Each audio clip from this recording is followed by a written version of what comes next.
नमस्कार दोस्तों। मध्य प्रदेश में बीजेपी की सरकार है।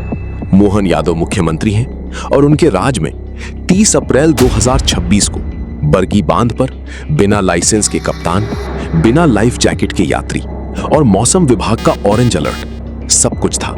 बस एक चीज नहीं थी, सरकार की जिम्मेदारी। 9 लोग मरे, 4 लापता हैं और बीजेपी सरकार ने किसे पकड़ा?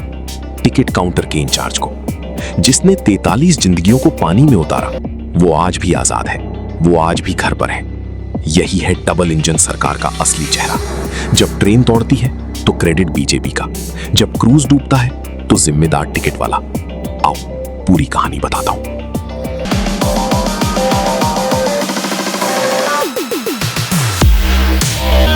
अप्रैल 2026, मध्य प्रदेश का जबलपुर, बरगी बांध। नर्मदा पर बना ये विशाल जलाशय सैलानियों से पटा हुआ था।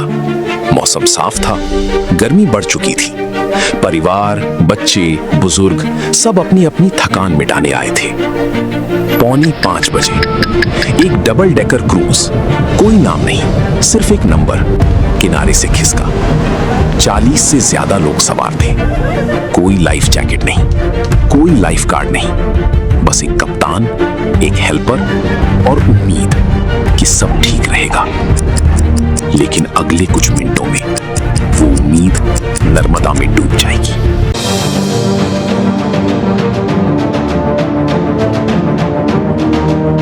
शाम 5:10 बजे मौसम विभाग ने ऑरेंज अलर्ट जारी किया था।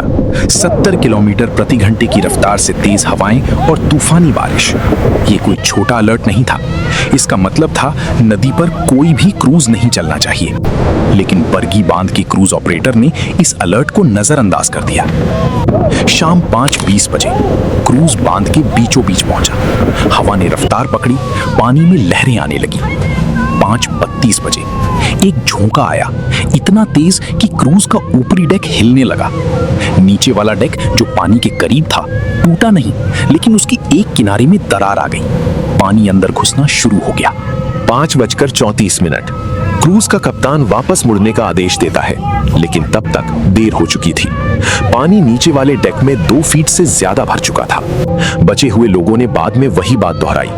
क्रू ने लाइफ जैकेट निकालना शुरू किया तब जब पानी उनकी कमर तक आ चुका था।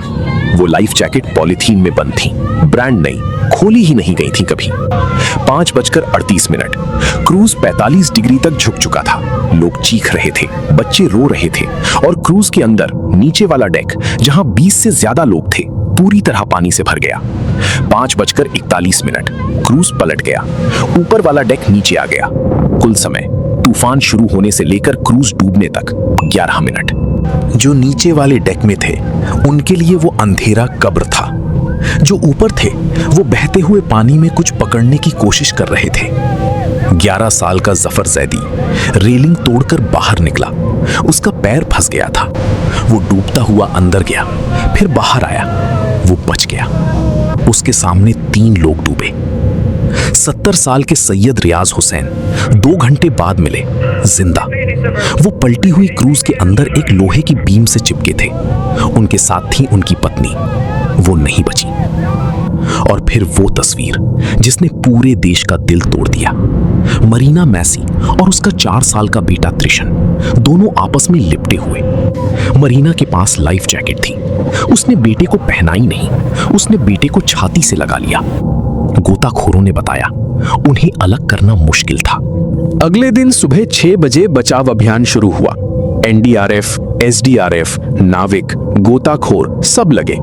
कुल मिलाकर 9 शव मिले। 4 लोग अब भी लापता बताए जाते हैं। जांच में जो निकला वो कोई रहस्य नहीं था, वो था सिस्टम का पूरा ढांचागत पतन।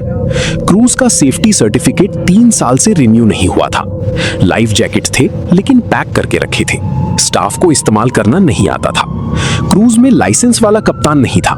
पायलट महेश पटेल के पास केवल 2 महीने का अनुभव था। मौसम विभाग के अलर्ट की कोई औपचारिक संचार प्रणाली नहीं थी।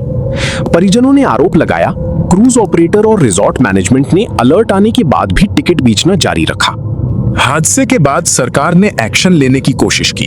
Pilot Mahesh Patel, helper Chhotelal Gond, ticket counter के इंचार्ज, तीनों को सेवा से हटा दिया गया। रिजॉर्ट मैनेजर सस्पेंड कर दिए गए, लेकिन गिरफ्तारी? कोई एफआईआर नहीं हुई, न ही क्रूज ऑपरेटर के खिलाफ कोई क्रिमिनल केस दर्ज हुआ। एक अधिकारी ने ऑफ द रिकॉर्ड कहा, हमारे पास कोई ऐसा कानून नहीं जिसमें क्रूज ऑपरेटर को तुरंत जेल किया जा सके। और यहीं पर सवाल उठता है, जब 11 मिनट में 43 लोग डूब सकते हैं, तो कानून को 11 दिन क्यों लगते हैं? बरगी बांध का हादसा सिर्फ एक न्यूज बुलेटिन नहीं था, वो उस लापरवाही का दृश्य था जिसे हम रोज जीते हैं। लाइफ जैकेट नहीं थे, इसलिए 9 लोग जिंदा नहीं हैं।